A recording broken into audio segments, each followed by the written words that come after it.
جو لوگ کمزور ذہن رکھتے ہیں ساری زندگی فیصلہ ہی نہیں ہوتا، کوئی ڈرتے رہتے ہیں، سہمے سہمے وقت گزارتے ہیں اپنے آپ کو فکری یہ جو ایمان ہوتا ہے یہ بندے کو طاقتور کرتا ہے، بندہ مضبوط ہو جاتا ہے۔ مجھے بتائیے نا، جب ایمان پکا ہو کہ روزی دینے والا اللہ ہے تو پھر بندہ کسی مالدار آدمی کے پیچھے کبھی بھاگتا ہے، کبھی کسی بڑے آدمی سے ڈرتا ہے؟ جب اسے پتا ہو کہ عزت اور ذلت اللہ کے دست قدرت میں، پھر وہ سیاستیں سازشیں یہ کام کرتا ہے۔ تو پہلے تو مضبوطی ایمان درکار ہے ہمارے بچوں کے اندر، ہمارے مزاجوں کے اندر۔ جب تک وہ مضبوطی ایمان، حضرت مولا علی شیر خدا کرم اللہ تعالی وجہ الکریم ایک دفعہ بڑے علیل ہو گئے، کمزوری آ جاتی ہے، بندہ بیمار ہو جاتا ہے۔ تو ہمارے ہاں بیمار لوگ بعض اوقات ایسا جملہ بولتے ہیں جو کفر کے زمرے میں چلا جاتا ہے۔ آپ پریشان ضرور ہیں، تکلیف میں ضرور ہیں، لیکن آپ بات وہی کریں گے جو شریعت اجازت دیتی ہے۔ حضرت علی شیر خدا شدید علیل تھے، ایک صحابی تیمارداری کرنے گئے تو حضرت مولا علی کا چہرہ دیکھ کے پریشان ہو گئے، کہنے لگے آپ تو بڑے سخت علیل ہیں، اللہ خیر کرے، اللہ تعالیٰ آپ کو صحت دے۔ تو حضرت علی کہنے لگے تو فکر نہ کر، مجھے اس بیماری سے کچھ بھی نہیں ہوگا۔ نے کہا کیوں؟ فرمانے لگے مجھے نبی پاک علیہ السلام نے فرمایا تھا علی اس وقت دنیا سے جاؤ گے جب داڑھی خون سے رنگین ہو جائے گی، تو اس کا مطلب ہے میں خنجر کے وار کے ساتھ شہید کیا جاؤں گا، میں بیماری سے دنیا میں نہیں جاؤں گا، میں یہ بیماری سے مجھے کچھ بھی نہیں ہوگا، اللہ مجھے شفا دے دے گا، چونکہ حضور نے فرمایا کہ ساڈے نبی دی زبان ساڈے واسطے قرآن۔ تو سب سے پہلے تو اپنے ایمان کے اندر، توکل کے اندر مضبوطی پیدا کریں۔ مسلمان دیکھو نا، نماز پڑھنے سے روزی میں برکت ہوتی ہے، تو پھر اس کا مطلب یہ ہے کہ جب ٹائم آئے نا نماز کا تو گاہک جتنے مرضی کھڑے ہوں پھر دکان بند کرنی چاہیے، پھر نماز پڑھنی چاہیے، کیونکہ روزی تو اللہ نے دینی ہے، گاہکوں نے تو دینی۔ تو سب سے پہلے ضروری ہے مضبوطی ایمان، توکل، اللہ کی ذات پر بھروسہ۔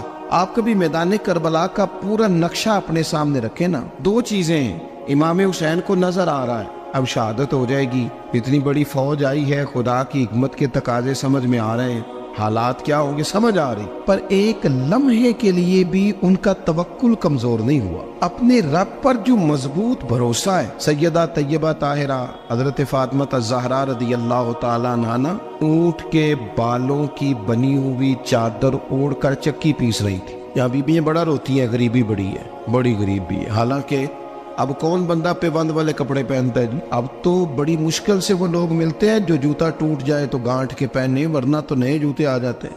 حضرت سیدہ پاک اونٹ کے بالوں کی بنی ہوئی چادر اوڑھ کے چکی پیس رہی تھی۔ نبی پاک صلی اللہ علیہ وسلم نے دیکھا، آنکھوں میں آنسو ضرور آئے، پر محبوب نے فرمایا فاطمہ دنیا میں تھوڑی سی تکلیف برداشت کرو، قیامت کی ساری عزت اللہ آپ کو ہی عطا فرمائے گا۔ تو توکل کی مضبوطی، اللہ کی ذات پر بھروسہ، اپنے رب کریم کے ساتھ امیدوں کا وابستہ کرنا، اس سے مضبوطی آئے۔ دوسرا فرمایا وَعَمِلُوا الصَّالِحَاتِ، بہترین عمل کیا جائے زندگی میں، نیک اعمال کیے جائے، وقت ضائع نہ کیا جائے، ہر وقت کوئی نہ کوئی کام بندہ کرتا رہے۔ یہاں بہت سارے لوگ ہیں جن کو لوگ نیک کہنا شروع کر دیتے ہیں نا، وہ سمجھ لیتے ہیں شاید ہم سچی مچی نیک ہیں۔ لوگ جو کہتے ہیں حضرت صاحب کی بلا، پیر صاحب کی بلا، میں یہ طالب علموں کو، دوستوں کو، بلکہ اپنے آپ کو بھی کئی دفعہ کہتا رہتا ہوں، اپنے آپ کو سمجھاتا ہوں کہ یہ لوگ تجھے کہہ رہے ہیں حضرت صاحب، یہ تو رات کو تو اپنے آپ سے پوچھنا، اپنے رب سے پوچھ، کبھی موقع ملے تو اپنی گریبان میں جھانک، غور کر کے تیری کیفیت کیا ہے، تنہائی میں تیرا دل اللہ سے جڑتا ہے کہ نہیں،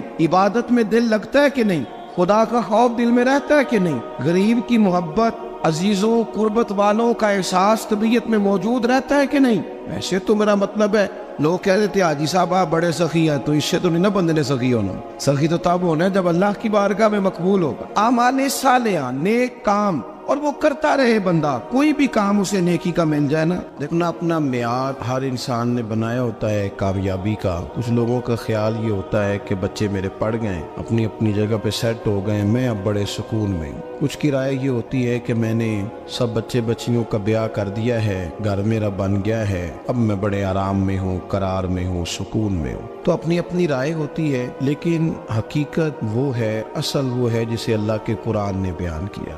اللہ کریم نے فرمایا والعصر، اے محبوب علیہ السلام ہمیں آپ کے زمانہ مبارکہ کی قسم ہو، ان الانسان لفی خسر، فرمایا بے شک انسان خسارے میں، نقصان میں۔ اپنے تئیں کوئی دعویٰ کر لیتا ہے، آپ دیکھتے ہیں کہ بہت سارے لوگوں کے دعوے اپنے اپنے ہوتے ہیں نا۔ کسی بھی طالب علم سے آپ پوچھیں پیپر دے کے آئے تو پیپر کیسا ہوا ہے تو کیا کہتا ہے؟ جب کینڈیڈیٹ الیکشن لڑتے ہیں تو رات کو جب وہ سوتے ہیں تو سارے جیت کے ہی سوتے ہیں، ان کو سب یہی کہتے ہیں کہ لوگ سارے تیرے ساتھ ہی ہیں. حالات، یہ جتنے بادشاہ حکمران ہوتے ہیں ان کے بگڑنے کی بنیادی وجہ ہوتی ہے کہ یہ خوش فہمیوں میں مبتلا ہوتے ہیں. ہم میں سے بھی ڈھیر سارے لوگ ہیں جو خوش فہمیوں میں مبتلا ہیں. کچھ کہتے ہیں جناب ہماری نسبت بڑی تگڑی ہے. بھئی نسبت تو امام حسین سے تگڑی تو کسی کی نہیں نا. تو ساری رات نماز پڑھتے تھے، روزے رکھتے تھے، اللہ کو یاد کرتے تھے. آپ خالی نسبت پر بیٹھ کر عمل چھوڑ جائیں تو یہ کیسے ممکن ہے؟ تو اپنے اپنے تئیں لوگوں نے معیار کامیابی کے قائم کر لیے ہیں. اللہ فرماتا ہے کہ محبوب مجھے قسم ہو زمانے کی، انسان نقصان میں. یہ دن بدن جو وقت گزار رہا ہے تو اس کا نقصان، اس کا خسارہ، اس کا گھاٹا بڑھتا جا رہا ہے. روز نقصان میں. کتنا کتنا عمر کا حصہ لوگوں نے ضائع کر دیا. کتنے کتنے بہترین لوگ تھے لیکن روزی روٹی کے پیچھے وقت سارا برباد ہو گیا. یہ رزق حلال کے لیے دوڑ دھوپ ہو وہ تو بڑی بات، لیکن تکبر کے لیے اور خواہشات، بیجا خواہشات کی تکمیل کے لیے، ایک دوسرے سے آگے بڑھنے کے لیے بڑا وقت ضائع کیا لوگوں. اچھا کوئی بھی نہیں جیتا، خاندانوں میں بھی کوئی نہیں جیتا، برادریوں میں بھی کوئی نہیں جیتا، پر لڑائی ساری زندگی کی ہے. میں نے آگے گزرنا، میں نے آگے، حالانکہ کوئی کسی کو جیتنے دیتا ہی نہیں. اپنے اپنے تئیں لوگوں نے معیار قائم کیے کامیابی کے. اللہ فرماتے ہیں بے شک انسان نقصان میں ہے، لیکن جس میں 4 خوبیاں پائی جائیں اللہ کا قرآن کہتا ہے وہ بندہ کامیاب ہو. کون کون سی؟ الا الذین آمنوا. سب نقصان میں نہیں سوائے ان لوگوں کے جو ایمان لائے. سب سے پہلے کیا کرے؟ ایمان ہو اس کے پاس، مضبوط ایمان. وعملوا الصالحات، اور ایمان بھی لائے اور نیک کام بھی کرے.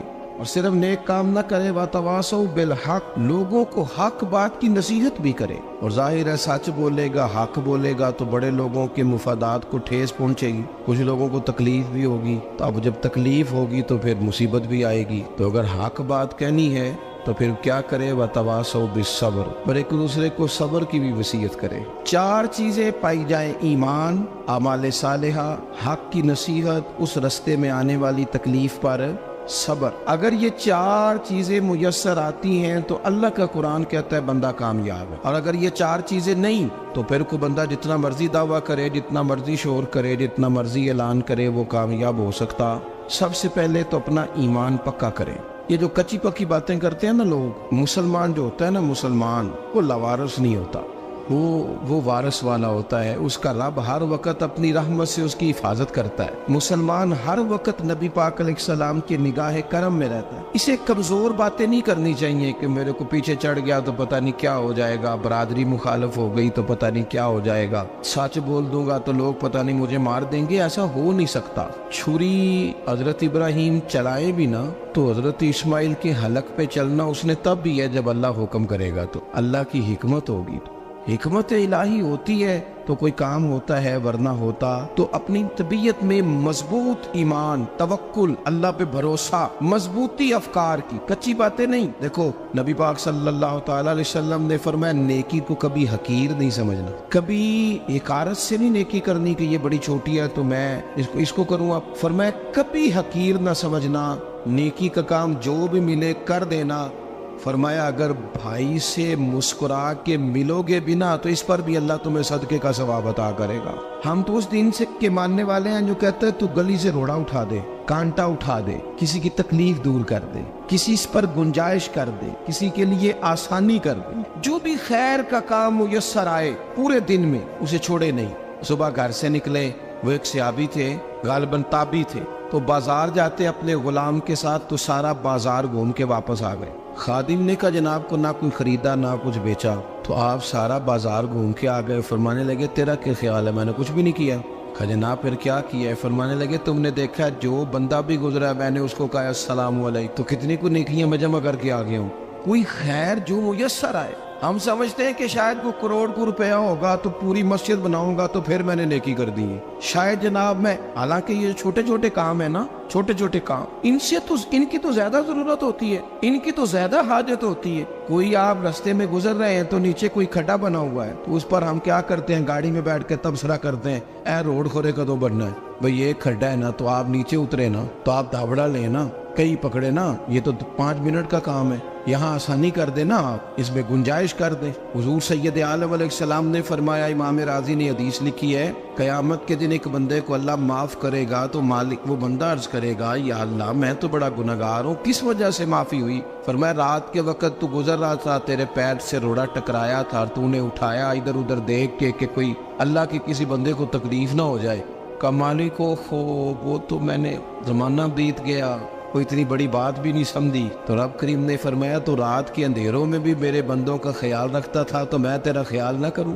کوئی عمل ہمارے ہاں لوگ کوئی کام نہیں کرتے، بالکل نہیں، کوئی کام نہیں، نہ بڑے نہ چھوٹے نہ سمجھدار نہ ان پڑھ، کچھ بھی نہیں، نشستن گفتن برخاستن، بیٹھو راج کے گپے مارو، تبصرے کرو، فلانا کچھ نہیں کر رہا، فلانا کچھ نہیں کر رہا، اس کے بعد اٹھ کے چلے جاؤ۔ کچھ کریں، وعملوا الصالحات، نیکیاں جمع کریں زندگی میں، خزانہ بنائیں، خزانہ، اپنی ڈیوٹیاں اپنی ذمہ داریاں پوری کریں، ہر وقت کام، ہر وقت ذمہ داری، ہر وقت ڈیوٹی۔ لیکن نا امام حسن اور حسین، ان کی آپ کبھی زندگی کا مطالعہ کریں، فرض نماز کے علاوہ 100 رکعت نماز نفل روز پڑھنی ہے، پتہ کرنا ہے غریب کہاں کہاں ہیں، ان کا خیال رکھنا ہے، اور نیرے پیسے نہیں دینے۔ ہمارے یہاں لوگ غریبوں کو پیسے ضرور دیتے ہیں، عزت نہیں دیتے، ان کو 4 پیسے کی مدد ضرور کر دیتے ہیں، پر عزت نفس کا خیال نہیں رکھتے۔ امام زین العابدین رضی اللہ تعالیٰ عنہ فرماتے ہیں، گزر رہے تھے، آپ دیکھیں نا، امام غزالی حدیث لائے ہیں کہ بندہ اور کچھ نہ کرے، کسی مومن کا دل راضی کر دے تو اللہ 60 سال کی نفلی عبادت کا ثواب عطا کرتا ہے۔ دل بدستاور کی حج اکبر است، از ہزارہ کعبہ یک دل بہتر است۔ کسی کا دل خوش کر دینا، اس کو راحت دے دینا، اس کو قرار دے دینا، اس کے لیے کوئی ایسا سامان کر دینا کہ بندہ مطمئن ہو جائے، سکون ہو جائے۔ یہ ہمارے ہاں جو لوگ ہوتے ہیں نا، سرکاری ملازمین، ڈیوٹیوں والے، ان کی طبیعتوں میں تلخی ہوتی ہے۔ یہ اگر صرف پیار کرنے لگ جائے نا، سے وابستہ لوگ میرے احباب میں سے ہیں، تو میں ان سے کہتا ہوں کہ شفا تو اللہ نے دینی ہے، چلو تم دعائی تو آج کے دیا کرو نا، تم آنے والے کی بات تو توجہ سے سنو۔ وہ بیچارہ اپنی بات، ہمارے ایک بزرگ تھے تو تعویذ لکھا کرتے تھے، بڑے عالم تھے، مجھے کچھ تھوڑی سی نا میرے دل میں ان کے بارے میں خفگی رہتی تھی کہ آپ اتنے بڑے عالم ہیں، آپ کتاب لکھیں، آپ تعویذ لکھ رہے ہیں، اور پھر لوگوں نے کمائی کرنی ہوتی ہے، آپ تو مفت دیتے ہیں سارا کچھ، اتنی لمبی ڈیوٹی، سارا دن بیٹھے رہتے ہیں آپ اور لکھتے تعویذ ہیں۔ میں نے ایک دن ان سے گزارش کی، میں نے کہا شیخ آپ بڑے آدمی، جن لوگوں کو اللہ نے رسوخ فی العلم عطا فرمایا ہوتا ہے، ان میں سے آپ، اللہ نے آپ کو پختگی دی ہے، علم میں شعوری عالم ہے آپ، سارا دن تعویذ۔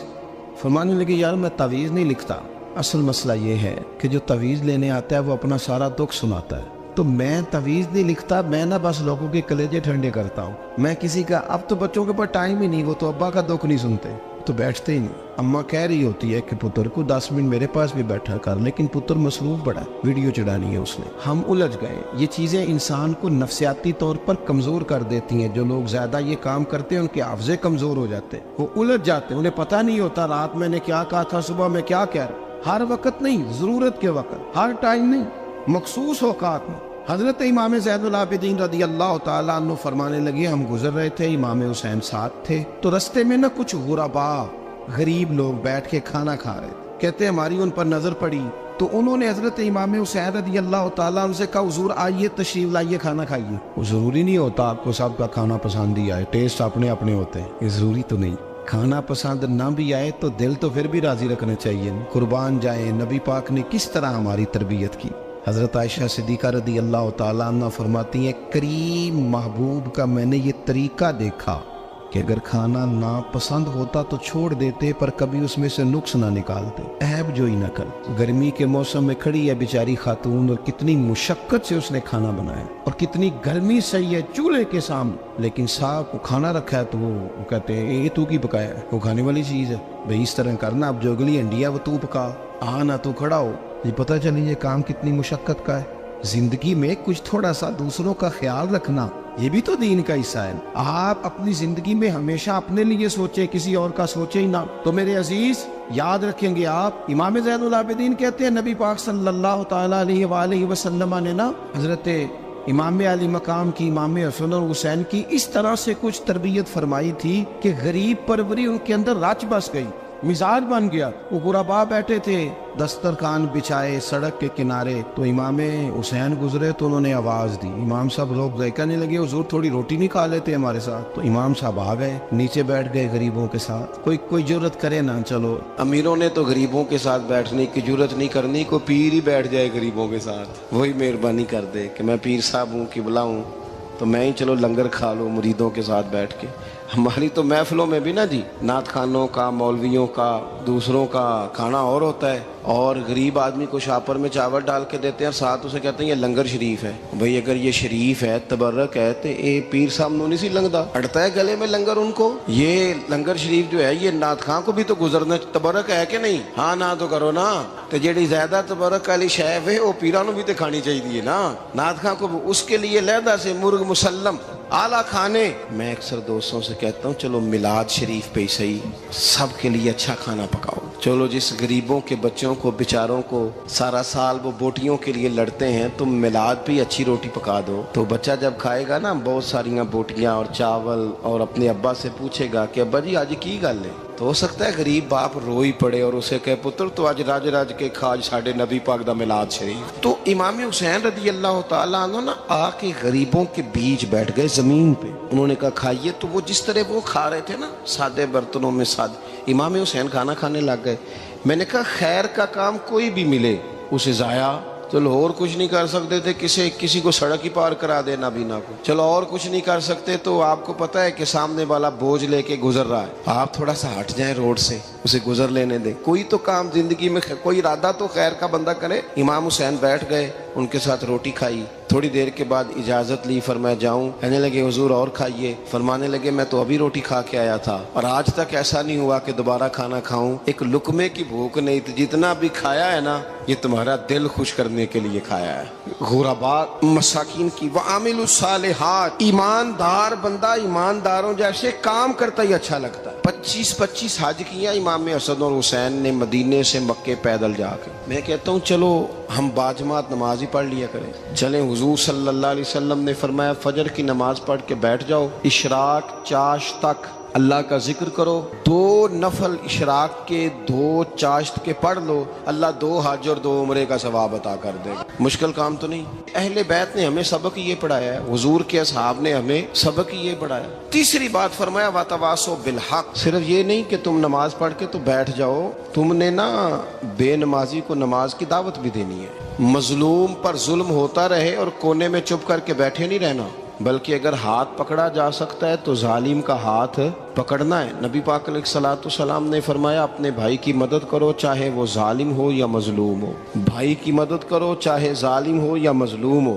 تو صحابہ نے عرض کی یا رسول اللہ صلی اللہ تعالیٰ علیہ وسلم یہ مظلوم کی مدد تو سمجھ میں آتی ہے, یہ ظالم کی مدد کیسے کریں؟ نہیں سمجھ آ رہی ہے آپ کو بات؟ یا رسول اللہ صلی اللہ تعالیٰ علیہ وسلم مظلوم کے ساتھ کھڑا ہونا تو ہماری عقل میں آ گیا, تو ظالم کی مدد کیسے کرنی ہے؟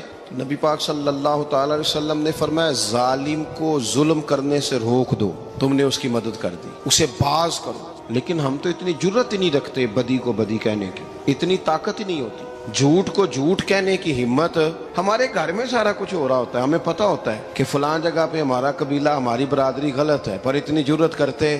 ہم سچ بولتے ضرور ہیں پر دوسروں کے بارے میں, اپنے بارے میں سچ بولنے کو تیار نہیں ہوتے. جرت کا مظاہرہ کریں, زندگی میں حق کو حق کہنا سیکھیں, غلط کو غلط کہنا سیکھیں, جھوٹ کو جھوٹ کہیں, بدی کو بدی کہیں, سچائی کا ساتھ دیں ہمیشہ. ہم نے جب تک دیکھو نا ظلم ہوتا رہے, زیادتی ہوتی رہے, اپنا دروازہ اندر سے بند کر لو, پتر باہر نہ جانا. کیوں جی؟ باہر اس پہ ظلم ہو رہا ہے, ان کے گھر آگ لگی ہے, کو ہمارے گھر تو نہیں نہ لگی. یاد رکھنا پڑوسیوں کی آگ نہ بجھاؤ گے تو اپنے گھر بھی آ جائے گی. اگر مظلوم کا ہاتھ نہیں پکڑو گے تو ظالم دلیر ہو جائے. اور ہمارے جتنے بھی بزرگ گزرے انہوں نے ظالموں کو ظالم کہا. امام احمد بن حنبل نے جیل کاٹی, امام اعظم ابو حنیفہ نے جیل کاٹی. آج کل لوگ کہتے ہیں مولانا صاحب آپ نے نا جناب غلط کو غلط نہیں کہنا, سیاست کی بات نہیں کرنی. کیوں جی؟ کس لیے نہیں کرنی؟ سیاست تو تدبیر کا نام ہے.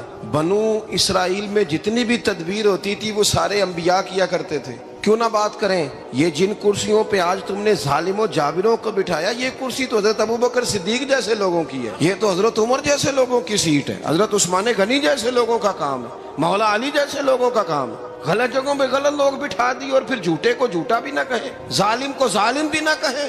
ہم سے نہ رقم ہوں گے قصیدے یزید کے، کیونکہ ہم لوگ تو حسین کے سیرت نگار ہیں۔ یہ کیا بات ہوئی، آپ سچی بات ہی نہ کریں، کلمہ حق کہیں، ہمیشہ کھری بات کہیں، سچی، گرچہ اپنا نقصان ہو، حق کے ساتھ کھڑے ہونا سیکھیں۔ وتواصوا بالحق، ساری آسانی تھی، امام حسین کو کوئی مسئلہ نہیں تھا، آرام سے بیٹھے تھے۔ آج کتنے موجوں میں بیٹھے ہیں، پیر صاحبان، مولوی صاحبان، خطیب صاحبان، سیاستدان، وڈیرے، موج لگی ہوئی ہے، کسی کو کچھ نہیں کہنا، کچھ کہیں گے تو پھر بندے مخالفت کریں گے۔ تو امام حسین مسجد نبی میں جمعہ پڑھاتے تھے، چپ کر کے بیٹھے رہتے، حضور سید عالم علیہ السلام کے مزار انور کے پاس بیٹھے تھے، بیٹھے رہتے۔ لیکن امام حسین نے فرمایا ظالم حکمران بنے تو وہ قوموں کو تکلیف دیتے ہیں، وہ ملی نقصان کرتے ہیں، وہ امت کا چہرہ مہرہ بگاڑ کے رکھ دیتے ہیں، لہذا کھڑے ہونا پڑتا ہے، کلمہ حق کہنا پڑتا ہے، الائے کلمت الحق کے لیے نکلنا پڑتا ہے۔ آپ اپنی زندگی کے اندر سچی بات کرنا سیکھیں۔ الیکشن کے دن آ گئے، میرے ایک بڑے محبت والے ساتھی تھے، وہ آ گئے ووٹ کے لیے۔ ویسے بھی یہ جو بیماری ہمارے ملک میں نا جی،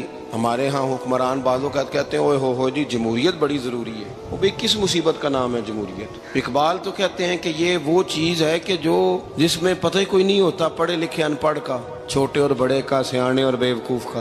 جمہوریت وہ طرز حکومت ہے کہ جس میں بندوں کو گنا کرتے ہیں، تولا نہیں کرتے رہتے ہو ہر وقت۔ قوم کو اس کا حق ملنا چاہیے، غریب کی مدد ہونی چاہیے، انصاف ملنا چاہیے۔ باقی یہ تمہاری کہانیاں ہیں ڈکٹیٹرشپ اور جمہوریت، اور ہمیں تمہاری سمجھ بھی نہیں آتی۔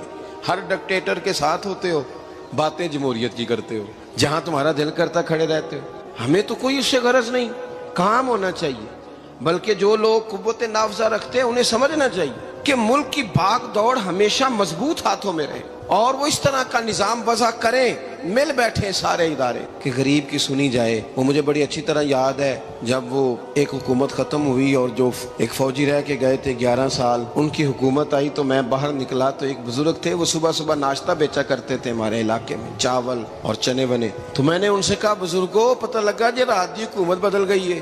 تو فرمان لگے پتر جیڑا مرضی بھی آ جائے، میں تو یا چاول بیچ کے روٹی کھانی، ہمیں تو ان سے غرض ہی نہیں، اللہ جانے کون آیا کون گیا، تو کھیل تماشا بنایا ہوا ہے۔ تو جھوٹے کو جھوٹا کہیں۔ میرے ایک دوست ہیں الیکشن لڑتے ہیں، مجھے ایک دفعہ آ کے کہنے لگے آپ نے کبھی ووٹ نہیں ڈالا، اس دفعہ ضرور ڈالیں۔ میں نے کہا نہیں ڈالتا میں۔ کہنے لگے ووٹ قوم کی امانت ہے، تو میں نے کہا امانت کسی بے ایمان کو دے دوں؟ امانت تو امانت دار کو دی جاتی۔ نہیں سمجھے آپ بات؟ یہ سارے کہتے ہیں نا ووٹ قوم کی، تو امانت کس کو دینی چاہیے؟ صحیح بتاؤ۔ چلو ہوں تسی بولنا نہیں، بس دل وچ گل رکھنی، دل وچ دیندے ویسے امانت داراں نہیں ہو نا۔ نہیں میں نے کہا بولنا نہیں، ہمیں کسی کو پتہ نہ لگ جائے، دیتے ویسے امانت داروں کو ہی ہو نا۔ یہ اپنے دل سے پوچھو، فیصلہ لو، اللہ سے ڈرو۔ ظالم کا مددگار ظالم ہوتا ہے، ظالموں کا مددگار ظالم ہوتا ہے۔ وہ تیرے میرے ووٹ پر جیت کر جب ظلم کرے گا تو پھر کون ہے جو یہ دعویٰ کرے گا کہ جناب میں ظالم کا مددگار نہیں؟ سوچو سمجھو، غور کرو۔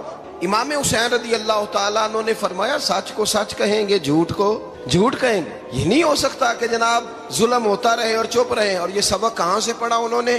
مولا علی شیر خدا سے۔ جب حضرت عثمان غنی رضی اللہ تعالیٰ عنہ پر بلوائیوں نے حملہ کیا نا، تو چونکہ حضرت عثمان غنی خالو تھے امام حسن اور حسین کے، حضرت عثمان خالو ہیں، سگے خالو ہیں، تو حضرت مولا علی شیر خدا نے یہ نہیں کہا کہ پتر اتنے بندے آ گئے ہیں، تلواریں ہیں، محاصرہ ہے، باہر نہ نکلنا، بلکہ حضرت مولا علی نے خود اپنے دونوں بیٹوں کو تلواریں پکڑائیں اور حضرت عثمان غنی کے دروازے پہ کھڑا کر کے کہا پتر خیال رکھنا تمہارے ہوتے ہوئے کوئی بھی شخص حضرت عثمان غنی کا دروازہ نہ کراس کر پائے۔ خود اپنے بچوں، ہر جنگ میں حضرت علی ساتھ لے کے جاتے تھے۔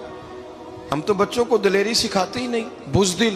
اور کچھ ہمیں بابے مل گئے، وہ کہتے ہیں منڈے نو سایا ہے، میں کہ بابے نو آپ سایا ہے، انہوں بھی کرو دم کراؤ، اس کو نظری سایہ آتا ہے۔ کیسے نادانوں سے پالا پڑ گیا۔ کیا ہوتا ہے وہ سایہ؟ اچھے بھلے سیانے نوجوان بتی بند کر کے اندر لیٹا ہوا ہے بچہ، بابا کہہ گیا انہوں سایہ ہے۔ بابا کہڑا کہہ گیا جڑا باہر روٹی لین آیا سی، بھی ایڈی پہنچی سرکار ہوندی تے ٹکر ہی گھر کھا لیندی۔ لوگوں کے قسمت کا حال بتاتا ہے، اپنی اتنی خراب ہے کہ مانگتا پھرتا ہے۔ کیا مذاق بنایا ہم نے اپنے ساتھ۔ تھوڑے سمجھدار ہو جائیں، ہر بندے کی بات کا اثر قبول نہ کیا کریں۔ مومن کے پاس طاقتیں ہوتی ہیں، جو جدھر لگاتا ہے چپ کر کے لگ جاتے ہو۔ ان الذین قالوا ربنا اللہ ثم استقاموا تتنزل علیہم الملائکہ، اللہ کہتا ہے تو ڈٹنا سیکھ، رب کا نام لے کے ڈٹ جا، رب تیری مدد کے لیے فرشتے بھی نازل کر دے گا۔ فرمایا یہ نبی مومنوں کے جانوں سے بھی زیادہ قریب ہے۔ ہم بڑا عام لفظ بولتے ہیں کہ فلاں چیز میرے دل کے بڑی قریب ہے، میری سوچ کے بڑی۔ جو لوگ دل کے قریب ہوتے ہیں ان کے پاس اٹھنے بیٹھنے کو دل کرتا ہے۔ تو اللہ کریم نے قرآن پاک میں فرمایا کہ یہ پیغمبر صلی اللہ علیہ وسلم تمہاری جانوں سے بھی تمہارے قریب ہے۔ اور حضور نے وضاحت کر دی، نبی پاک نے وضاحت کر دی۔ حضور نے فرمایا لا یؤمن احدکم حتی اکون احب الیہ من والدہ وولدہ والناس اجمعین، او کما قال نبی صلی اللہ علیہ وسلم۔ فرمایا تم میں سے کوئی اتنی دیر تک مومن ہو ہی نہیں سکتا جب تک ہر چیز سے بڑھ کر مجھ سے پیار نہ کرے۔ ایک مثال دے لوں، بات آسان ہو جائے گی۔ جس گھر کے اندر پیسہ بے شمار ہو، دولت بے شمار ہو، مکان ایک نہیں چار ہو، اور دنیا کی ساری آسانیاں گھر میں موجود ہو، سارے دوست میری بات پہ توجہ کرنا، ہر شے ہو، بینک بیلنس بھی ٹھیک ٹھاک ہو، بچوں کا فیوچر سیف ہو، لیکن گھر کے اندر میاں بیوی کی صلح نہ ہو، بچے کہتے ہیں گھر میں ہر چیز ہے پر امی اور ابا کا جھگڑا ہر وقت جاری رہتا ہے، وہ گھر صحیح چلتا ہے؟ ہم نے بولنا اس لیے نہیں کہ یہ باتیں لوگ، یہ گھر کے اندر کی باتیں ہیں نا۔ حالانکہ پاکستان کا تجزیہ یہ ہے کہ 95% میاں بیوی کے حالات ٹھیک نہیں پاکستان، یہ سرکاری اعداد و شمار ہے۔ 95% گھروں میں اختلاف رائے۔ یہ بات ذہن میں بٹھا لیں کہ میاں بیوی کا اگر اتفاق نہیں نہ ہوتا تو وہ کہیں کہ گھر میں کوئی بھی خوشی رہے گی تو یہ ممکن ہی نہیں، یہ سوال ہی نہیں پیدا ہو۔ 6 بچے ہوتے ہیں اور شادی کو 24 سال گزر جاتے ہیں، پھر بھی طلاق ہو جاتی ہے، اس لیے کہ میاں بیوی کے لیے سب سے ضروری چیز آپس کی محبت ہے۔ اور یار کیا خوبصورت انداز ہے میرے رسول پاک علیہ السلام کا، جتنی شاندار طبیعت حضور نے مولا علی شیر خدا کی تھی اتنی کوئی کر سکتا ہے؟ اور جتنی اعلیٰ ترین تربیت اور حسن سیدہ فاطمہ کو اللہ نے دیا کسی اور کو مل سکتا ہے؟ لیکن میرے نبی پاک علیہ السلام نے ان کی شادی کے بعد ان کو اکٹھے بٹھا کے ان کے سر آپس میں جوڑ کے ہاتھ اٹھا کے دعا کی تھی کہ اے اللہ ان کے درمیان محبت پیدا فرما دے۔ میاں بیوی کے درمیان جو سب سے اہم چیز ہے وہ محبت ہے۔ بچے کہتے ہیں ہم کدھر جائیں، ابا کی سنیں کہ اماں کی سنیں؟ اور اکثر گھروں میں بچوں کی تربیت رک جاتی ہے اس لیے کہ میاں بیوی کا سلوک نہیں ہوتا، تباہی اتر جاتی۔ گھر کے اندر ہر شے ہے پر ان کا پیار نہیں۔ پتہ یہ چلا کہ گھر میں محبت نہ ہو تو گھر نہیں چلتا۔ اگر محبت کے بغیر ایک گھر نہیں چل سکتا تو محبت مصطفیٰ کے بغیر دین کیسے چلے گا؟ گھر نہیں چلتا میرے بھائی، ٹوٹ جاتا ہے، بکھر جاتا ہے۔ سارا کچھ ہونے کے باوجود میں نے مردوں کو روتے ہوئے دیکھا ہے، عورتیں تو روتی ہیں، میں نے مردوں کو روتے ہوئے دیکھا